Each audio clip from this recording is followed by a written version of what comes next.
The alarm on Yuna's ship started beeping just as she was about to fall asleep. She opened her eyes and stared at the ceiling of her small cabin. The sound was coming from the communication panel. Someone was sending a distress signal. Yuna Park was 34 years old. She had dark hair that she kept tied back, and her face showed the tiredness of someone who had seen too much. She used to be a medic in the military. Now she flew cargo between planets, alone, in her small ship called the Sparrow. She liked being alone. It was easier that way. She walked to the cockpit and looked at the screen. The signal was coming from the surface of Vela 7, a moon covered in thick forests and dangerous animals. Nobody lived there. It was just a place ships passed by on their way to somewhere else. Yuna knew she should ignore it. The rules said she should report the signal and let rescue teams handle it. But rescue teams were weeks away. Whoever was down there would be dead by then. She changed course and began her descent. The crashed ship was easy to find. It had torn a long path through the trees before stopping against a rock formation. Smoke rose from its broken engines. Yuna landed the Sparrow nearby and grabbed her medical kit and a weapon.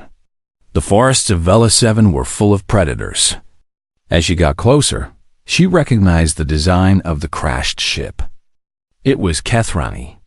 Yuna stopped walking. The Kethrani were not friends of humans. They looked like lions that walked on two legs, with golden fur and sharp teeth. There had been wars between humans and Kethrani. Many people had died on both sides. The fighting had stopped years ago, but the hatred remained. She could turn back. She could leave. Nobody would blame her. But the distress signal was still beeping, which meant someone was still alive. Yuna kept walking. She found the first body near the entrance of the ship. A male Kethrani, probably the pilot.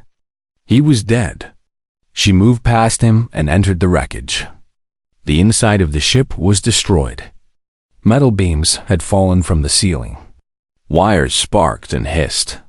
The smell of smoke and blood filled the air. Then she heard a sound. A soft crying, like a child. Yuna followed the sound to the back of the ship. There, trapped under a collapsed section of the hull, was a female Kethrani. Her golden fur was matted with blood. Her legs were crushed beneath the heavy metal. She was dying, and she knew it. But that was not what made Yuna freeze. Behind the dying female, pressed against the wall, were 3 small Kethrani cubs. They were children, the oldest maybe 8 years old in human terms, the youngest no more than 3. They were shaking with fear, their big eyes wet with tears. The mother saw Yuna. For a moment, there was fear in her eyes. Humans were the enemy. Humans were killers. Her children were behind her, and a human stood before her. But then the fear changed into something else. Desperation. Hope. The mother spoke. Her voice was weak, and she used the common tongue, the language that all species in the galaxy shared. "Please," she said. "Not them. Please. Not them." Yuna understood. The mother was not begging for her own life. She was begging for her children. Yuna put down her weapon and knelt beside the dying Kethrani. She looked at the metal crushing her body. There was no way to save her. The wounds were too severe. Even if Yuna had a full medical team, it would not be enough. "I cannot save you," Yuna said quietly. "I am sorry." The mother nodded. She already knew. Tears ran down her fur. "My name is Ressa," she whispered. "My cubs. Taro is the oldest. Then Suri. The small one is Bomi. He is sick. His heart is weak. Please, take them. Keep them safe." Yuna looked at the 3 children. Taro, the oldest, had placed himself in front of his siblings. He was trying to be brave, but his hands were shaking. Suri, the middle one, was holding Bomi tightly. Bomi was the smallest, and even from here, Yuna could see that he was not well. His breathing was too fast, his fur too pale. The Kethrani will come for them, Yuna said. Your people will send rescue. Ressa shook her head. Too far. Too long. The cold will kill them. The animals will kill them. Please. You are a mother. I can see it in your eyes. You have lost a child. Yuna felt something break inside her chest. She had not spoken about her daughter to anyone in 3 years. Her daughter had been 5 years old when the epidemic swept through their colony. Yuna had held her as she died. After that, she stopped being a medic. She stopped being anything. How do you know? Yuna asked. Because I am a mother too, Ressa said. We carry our grief the same way. In our eyes. In our silence. Ressa reached out and grabbed Yuna's hand. Her grip was weak, but her eyes were fierce. Promise me. Promise me you will protect them. Yuna looked at the 3 cubs. They were alien. They were Kethrani. Their people hated her people. If she took them, she would face trouble from both sides. Humans would call her a traitor. Kethrani would call her a thief. But they were also children. Scared, alone, watching their mother die. I promise, Yuna said. Ressa smiled. It was a sad smile, full of pain and relief at the same time. Thank you, she whispered. Tell them I love them. Tell them to be brave. Then her eyes closed, and she stopped breathing. Yuna sat there for a moment, still holding the dead mother's hand. Then she gently let go and turned to face the cubs. Taro was staring at her with suspicion and fear. He did not trust her. Why would he? She was human. She was the enemy.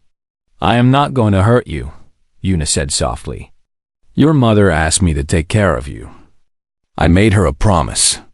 I am going to keep it. Taro did not move. Neither did Suri. But little Bomi, the youngest, looked at Yuna with his big, tired eyes. He did not understand what was happening. He only knew that he was cold and scared, and that his mother was not moving anymore. Yuna held out her hand. Come with me, she said. I have a warm ship. I have food. I will keep you safe. For a long moment, nobody moved. Then Bomi reached out and took Yuna's hand. His small fingers were cold. His grip was weak, but he held on.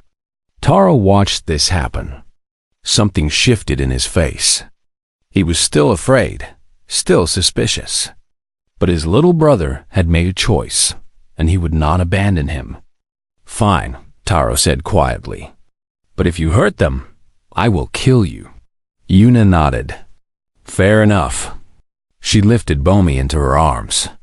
He was lighter than he should be. His heartbeat was too fast, fluttering against her chest like a small bird.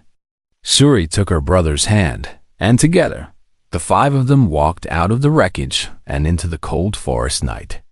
Behind them, Ressa's body lay still, her eyes closed, her face peaceful.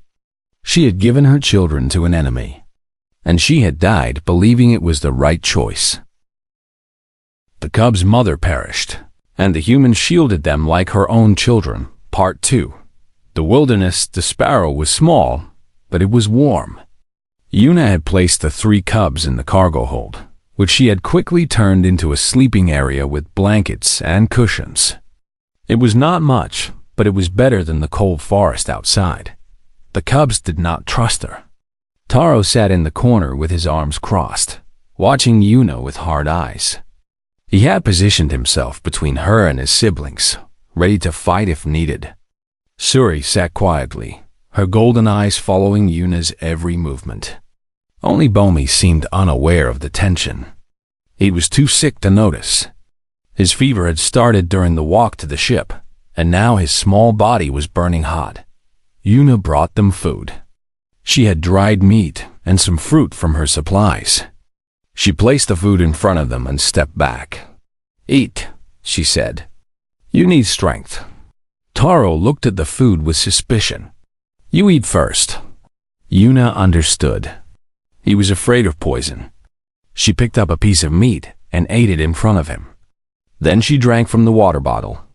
Taro watched carefully. When nothing happened, he slowly reached for the food.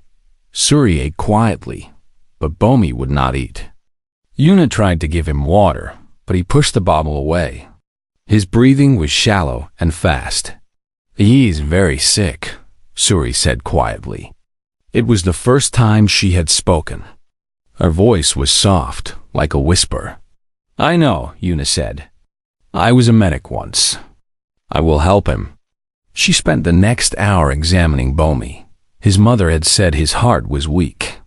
Yuna could hear it now, beating too fast, struggling to pump blood through his small body. The fever was making everything worse. She gave him medicine from her kit, something to bring down the fever, something to help him sleep. When Bomi finally closed his eyes, Yuna covered him with a warm blanket and sat back. "Will he die?" Taro asked. His voice was hard, but Yuna could hear the fear underneath. "Not if I can help it," she said. That night, Yuna did not sleep. She sat by the door of the cargo hold, keeping watch. The forests of Vela 7 were dangerous after dark. Large predators hunted at night, and the crash might have attracted their attention around midnight. She heard scratching on the hull of the ship. Something was outside, sniffing around. Yuna grabbed her weapon and waited. After a long time, the sound went away. She looked back at the cubs. They were all asleep now, curled together in a pile of blankets. Even Taro had finally given in to exhaustion. In sleep, he looked younger, more like the child he really was. Yuna watched them and felt something she had not felt in years. She did not have a name for it. It was somewhere between sadness and warmth, like holding something precious that might break at any moment. The next morning, she checked the ship's systems. The news was not good. The landing had damaged the Sparrow. The distress beacon was broken. Without it, no one would know where they were. "I need to fix the beacon," she told the cubs. "The parts I need are in your mother's ship. I have to go back to the crash site." Taro immediately stood up. "I will come with you." "No," Yuna said. "It is too dangerous. There are predators in the forest. You need to stay here and protect your siblings." Taro did not like this, but he understood. He was the oldest. It was his job to keep Suri and Bomi safe. Yuna gave him her backup weapon, a small energy pistol. She showed him how to use it. "Do not open the door for anyone except me," she said. "No matter what you hear outside. Do you understand?" Taro nodded. I looked at Suri and Bomi. The little one was still sleeping, his fever slightly lower than before. Suri sat beside him, watching Yuna with her quiet, observant eyes. "I will come back," Yuna said. "I promise." She left the ship and walked into the forest. The crash site was 2 hours away by foot. Yuna moved carefully, watching for signs of predators. The forest was thick and dark, even in daylight. Strange sounds echoed through the trees. Birds that were not birds. Animals that she could not see. She found the wreckage just as she had left it. Ressa's body was still there, cold and still. Yuna paused for a moment, looking at the dead mother. "I am keeping my promise," she said quietly. "Your children are safe." She searched through the ship and found the parts she needed. She put them in her bag and began the journey back. That was when she met the stalker. It was a massive creature. 6 legs, covered in dark scales, with a mouth full of teeth. It had been hiding in the undergrowth, waiting. When Yuna walked past, it attacked. The first strike knocked her to the ground. The creature's claws tore through her jacket and into her ribs. Pain exploded through her body. She screamed and rolled away, firing her weapon. The shot hit the creature in the face, but it did not stop. It came at her again. Yuna fired again and again. The third shot finally hit something vital. The creature let out a terrible scream and collapsed. its body twitching in the dirt. Yuna lay on the ground, gasping for breath. Her side was wet with blood. The wound was deep. She could feel it with every breath. A sharp, burning pain. She could not stay here. If she passed out, she would die. Other predators would smell the blood and come. She forced herself to stand. She pressed her hand against the wound, trying to slow the bleeding. Then she started walking. The journey back took 4 hours instead of 2. Every step was agony. Several times, she had to stop and rest. The blood loss was making her dizzy. Her vision was getting dark around the edges, but she kept moving. She had made a promise. When she finally reached the sparrow, she could barely stand. She knocked on the door with the special pattern she had taught Taro. The door opened. Taro stood there, weapon raised, ready to fight. Then he saw her. "You are hurt," he said. "Yes," Yuna managed to say. Then her legs gave out, and she fell. She woke up inside the ship.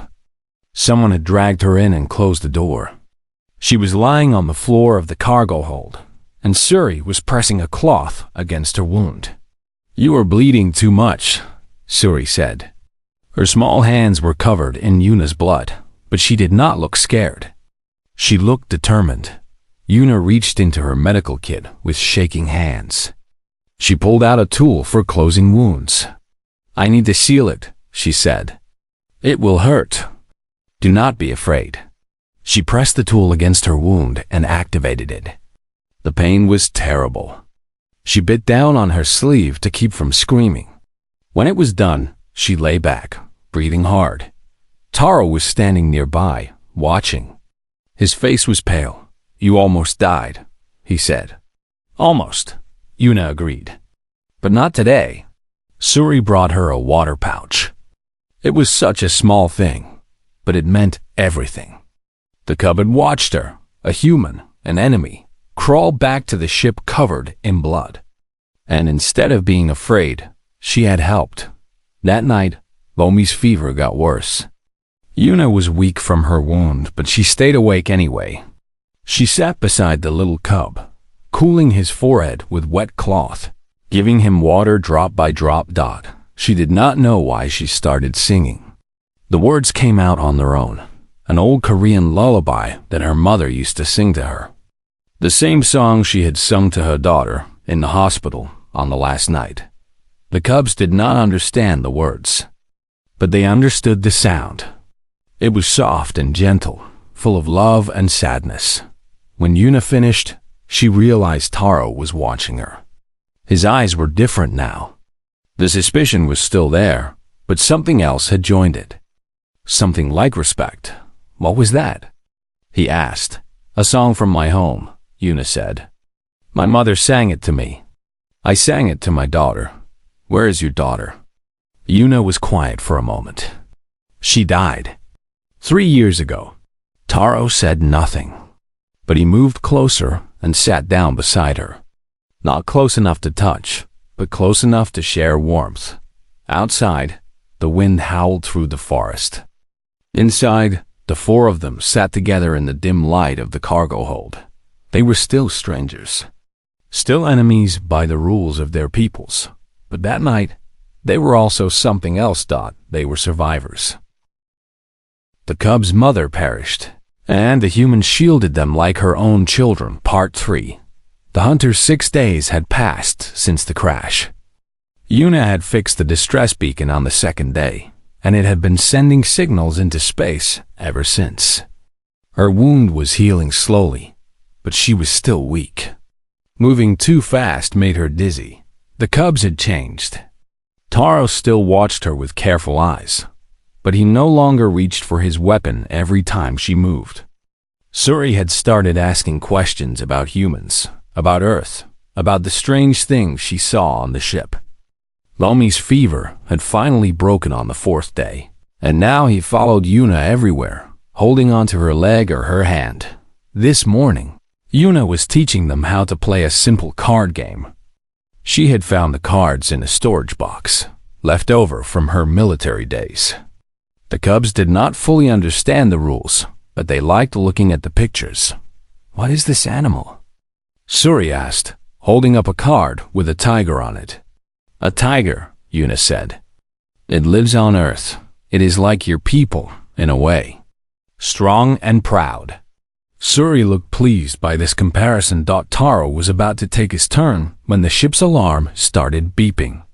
Yuna stood up quickly, ignoring the pain in her side. Someone was coming. She looked at the scanner. A ship was descending from orbit. A big ship. A Kathrani warship. "Your people are here," she said to the cubs. Taro single quotes as face lit up with hope. "They came for us?" "Yes."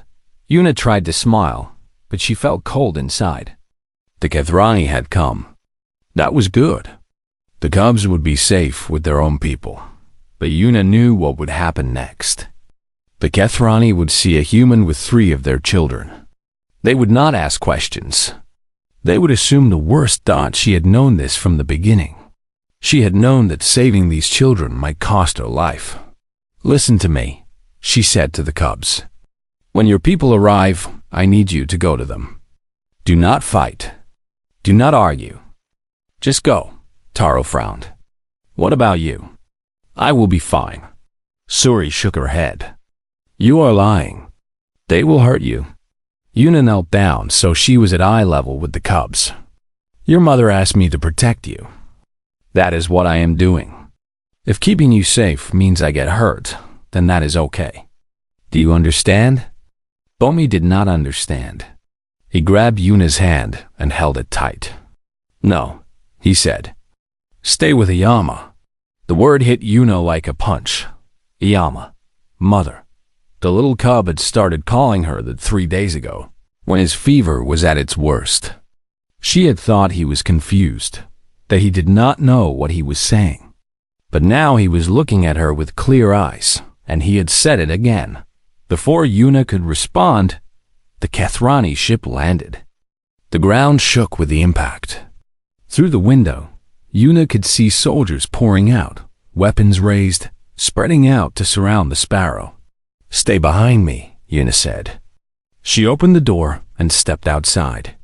The commander of the Kathrani soldiers was a tall, powerful male with dark golden fur and a scar across his face.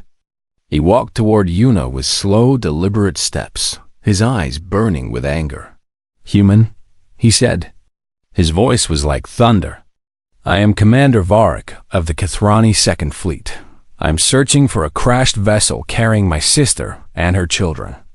Tell me where they are, or I will kill you where you stand." Yuna kept her hands visible and her voice calm. "Your sister's name was Ressa. She died in the crash. Her children are safe. They are with me." Varric's eyes widened. Then they narrowed with rage. "You killed her," he said. "You killed my sister and took her children."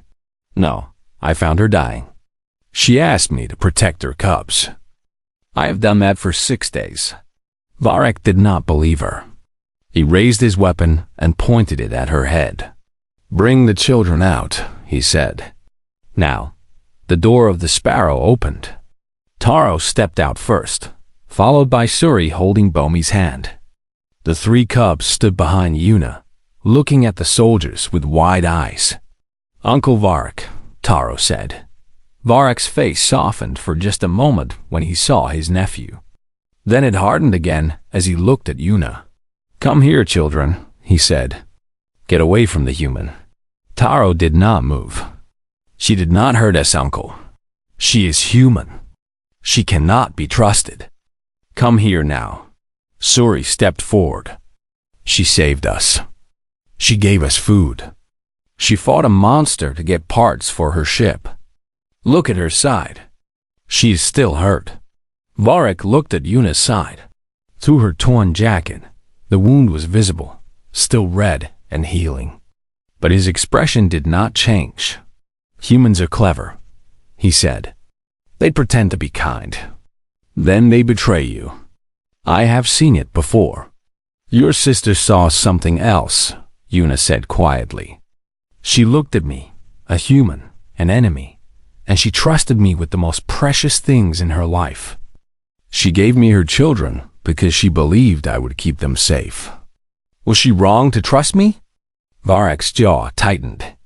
His weapon was still pointed at Yuna's head. My sister was dying. She was desperate. She did not know what she was doing. Taro walked forward and stood in front of Yuna, placing himself between her and his uncle's weapon. She knew exactly what she was doing, the cub said. His voice was shaking, but he did not back down. Mother gave Yuna her pendant, the one grandmother gave her, the one she said she would never give to anyone except family. He reached into his pocket and pulled out a small gold pendant on a chain. It glowed softly in the sunlight.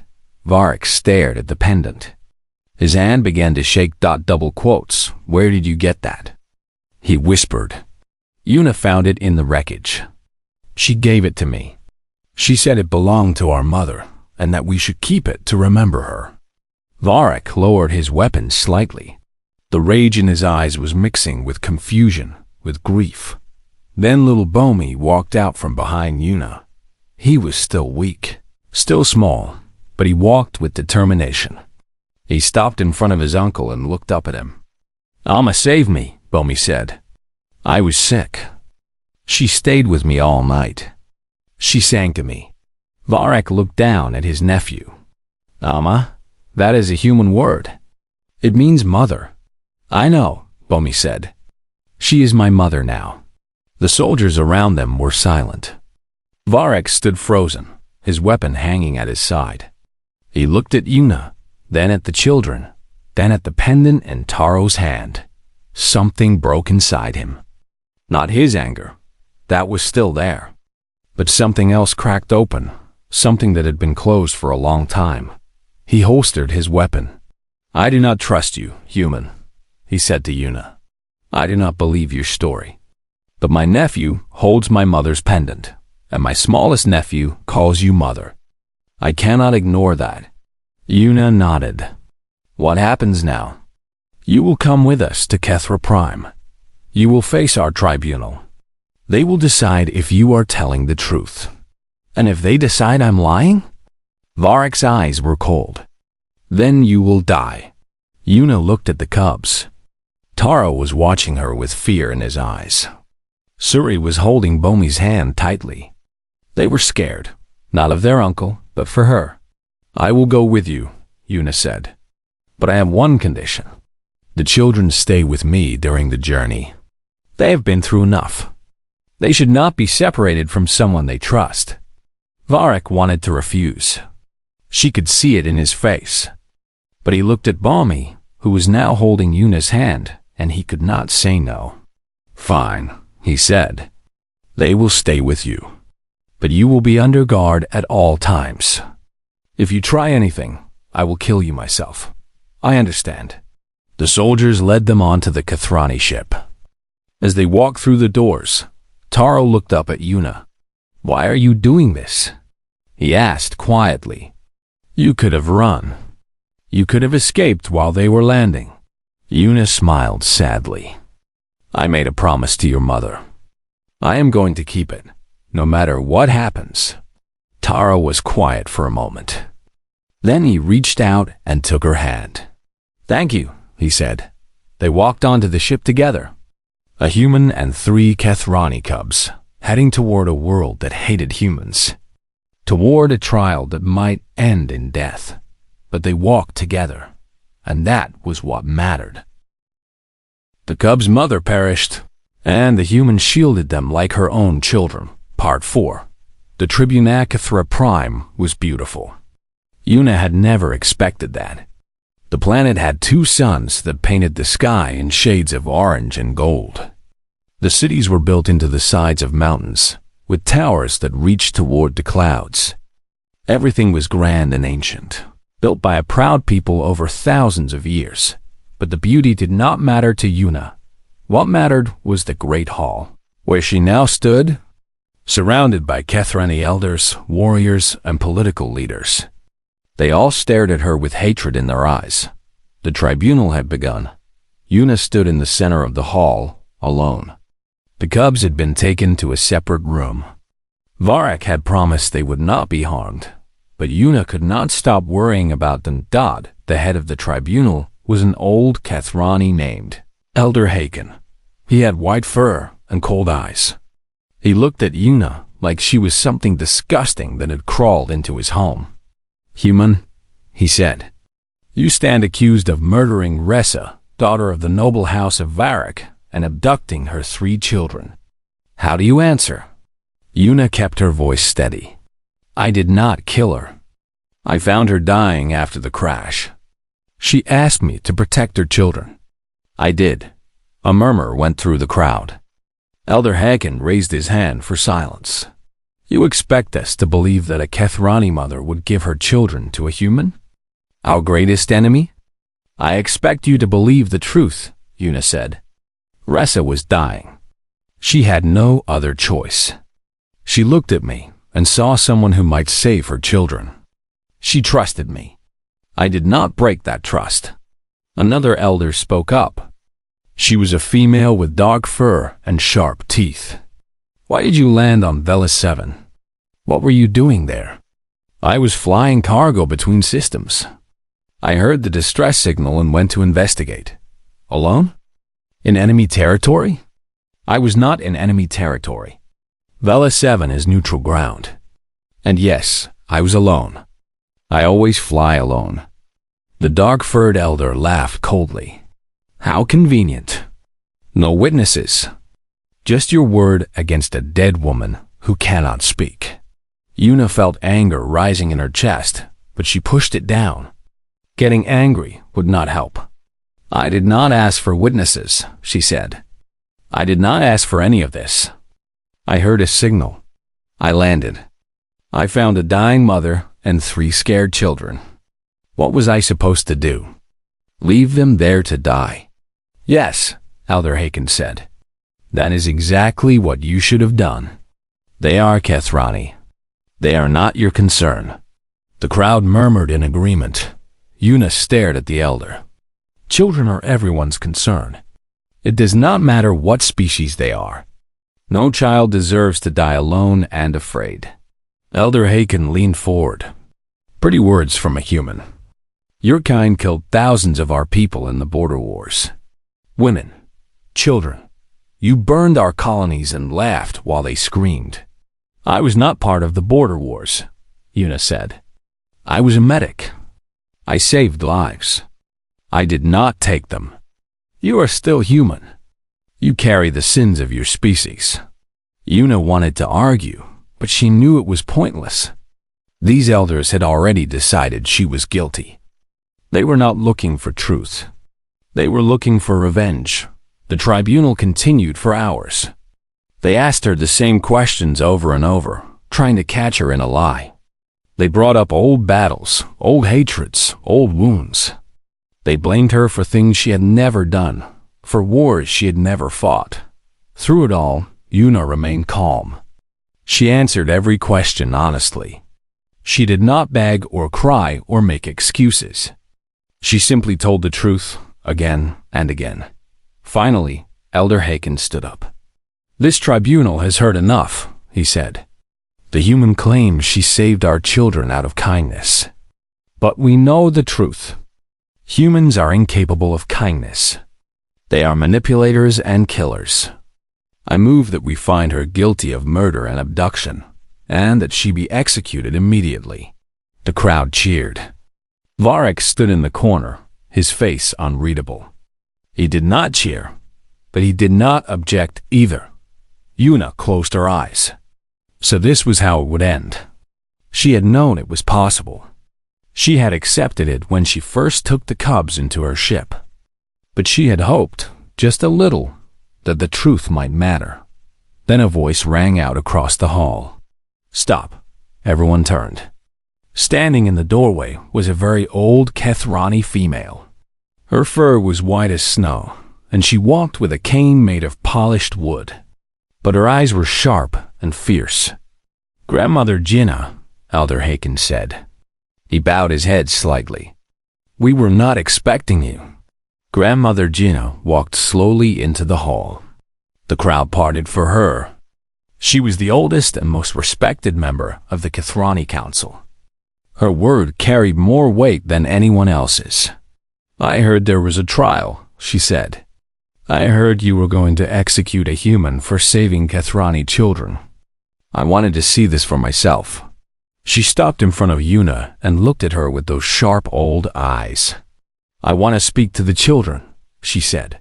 Elder Hecken shook his head. "That is not necessary. We have heard enough. I said I want to speak to the children." Grandmother Jinna's voice was like steel. "Bring them here, now." Nobody argued with her. A few minutes later, Taro, Suri, and Bomi were brought into the hall.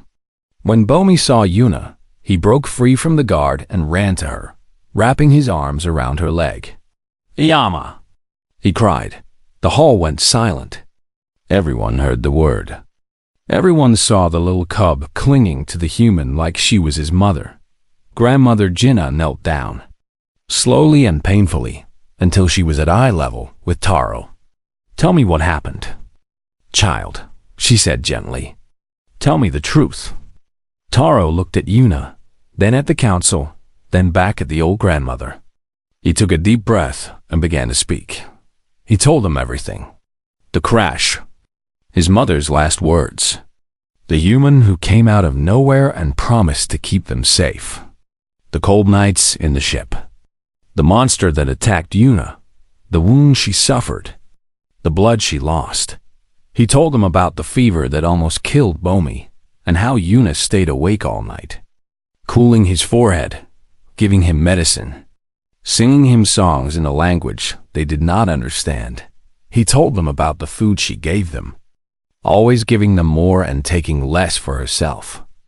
He told them about the lessons she taught them, the games she played with them, the way she never once raised her voice or her hand against them.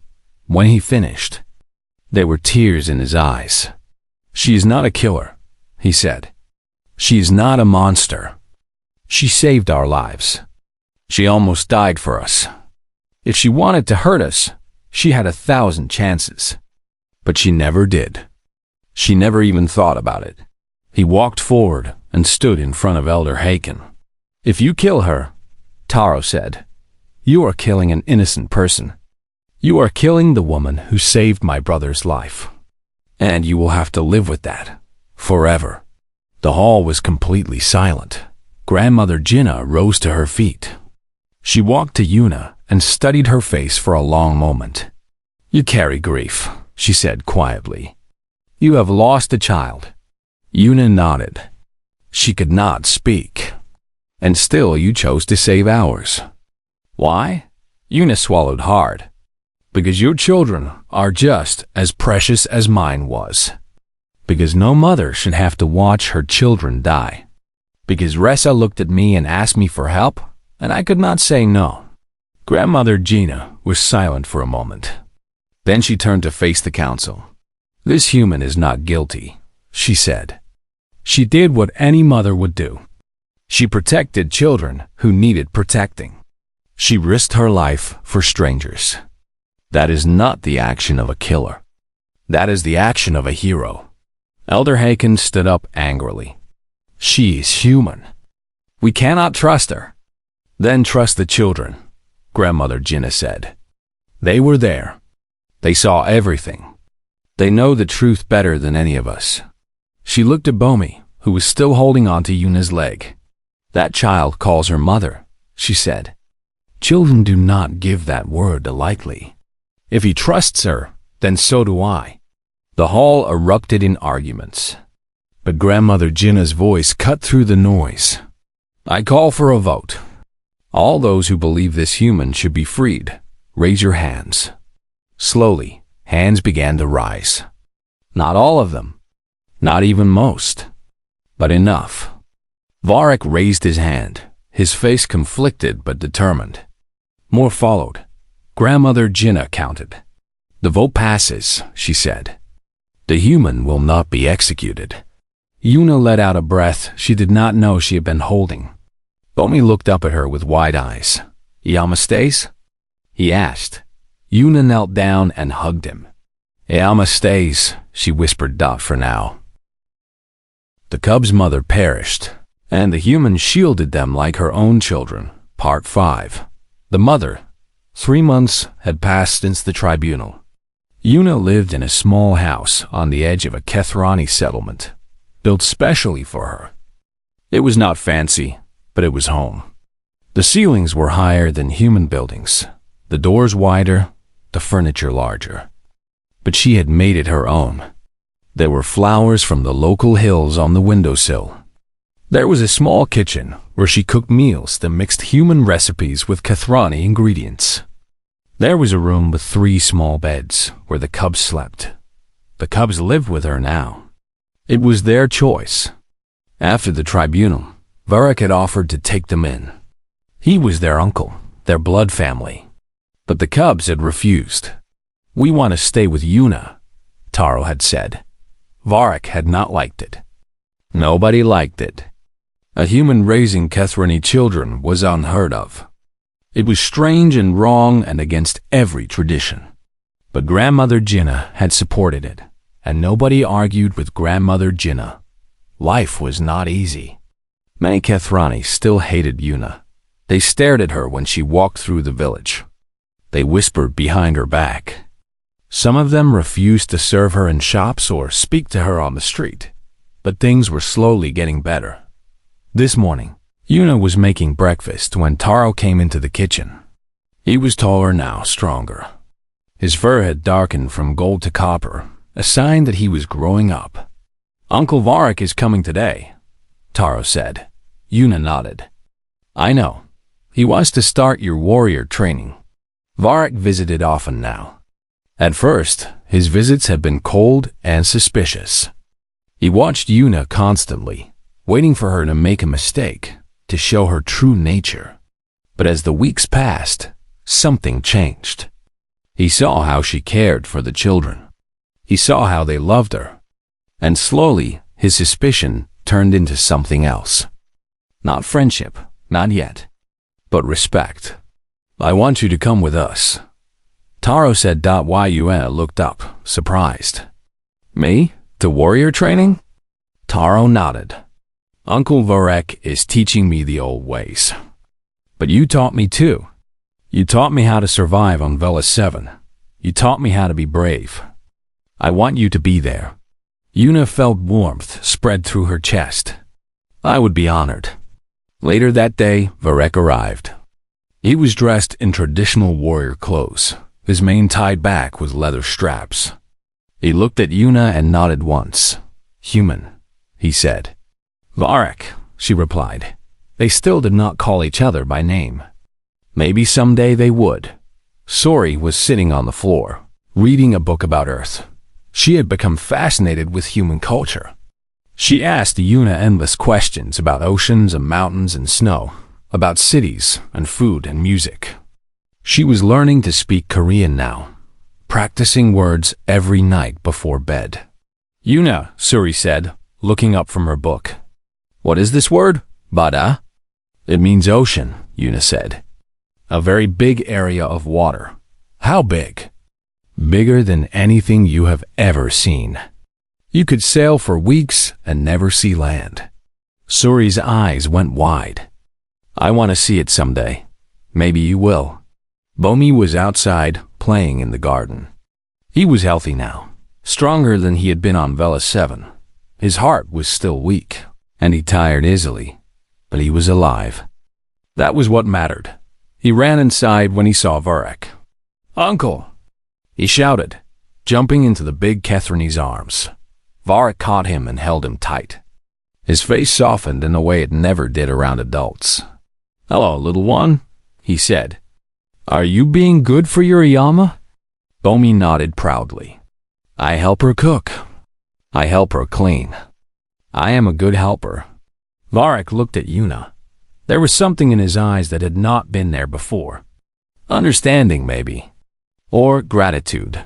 "Thank you," he said, quietly. It was the first time he had ever thanked her. That afternoon, Varric took Taro to a training field outside the village. Yuna went with them, as Taro had asked. She sat on a rock and watched as Varric taught his nephew how to fight. The training was hard. Varric did not go easy on Taro. He pushed him, challenged him, made him work for every lesson. But Taro did not complain. He got up every time he was knocked down. He kept going no matter how tired he was. At one point, Varric looked at Yuna. "You taught him well," he said. "He has strength, determination. He does not give up."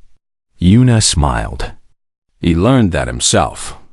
I just kept him alive long enough to figure it out." Varric almost smiled. Almost. A few weeks later, a ship arrived from human space. It was a diplomatic vessel, the first to visit Kethra Prime in decades. Tensions were high. Guards surrounded the landing area. Politicians argued about what this visit meant. Yuna was summoned to meet the delegation. She did not want to go, but she had no choice. The human diplomats were surprised to see her. They had heard rumors about a human living among the Kethrani, but they had not believed them. "You are Yuna Park?" one of them asked. He was a tall man with gray hair and expensive clothes. "Yes. We have been authorized to offer you transport back to human space. You do not have to stay here among these people. You can come home." Yuna looked at him. Then she looked behind her, where the cubs were standing. Taro had his hand on her shoulder. Suri was holding her hand. Bomi was sitting on Varric's shoulders, watching everything with curious eyes. "I am home," Yuna said. The diplomat frowned. "You would choose to live with aliens over your own kind?" "These are my children," Yuna said simply. "I am their mother. My place is with them." The diplomat did not understand. How could he? He had not seen what Yuna had seen. He had not felt what she had felt. He left without her. That night, Yuna sat on the porch of her small house, watching the twin moons rise over the mountains. The air was cool and sweet. The cubs were asleep inside, curled up together in their beds. Footsteps approached. Grandmother Jinna walked slowly up the path, her cane tapping against the stone. "May I sit?" she asked. Yuna moved over to make room. The old Kethrani lowered herself onto the bench with a grunt. For a while, they sat in silence, watching the moons. "You have changed things," Grandmother Jinna said finally. "One human. 3 children. The whole planet is talking about it." "I did not mean to change anything," Yuna said. "I just did what felt right. That is how the biggest changes happen. Not through wars or treaties. Through small acts of kindness. Through one person choosing to love instead of hate." Yuna thought about this. "Do you think it will last? The change?" Grandmother Jinna shrugged. "Who knows? People are stubborn. Hate is easy. Love is hard." She paused. "But I have lived a very long time, and I have never seen a Kethrani child call a human mother. I have never seen a human fight to protect cubs that were not her own. If that is possible, then maybe other things are possible too." She looked at Yuna with those sharp old eyes. "You lost your daughter," she said. "I am sorry for that. No mother should have to bury her child." Yuna nodded. Her throat was tight. "But you found new children to love. And they found a new mother. That is not a replacement. Your daughter will always be your daughter. But love is not limited.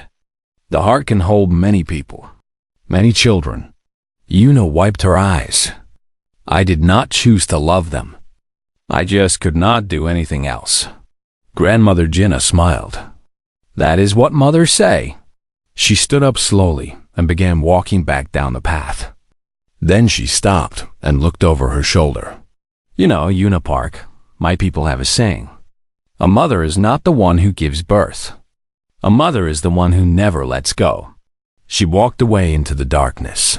Yuna sat alone on the porch, listening to the wind in the trees and the distant sounds of the village.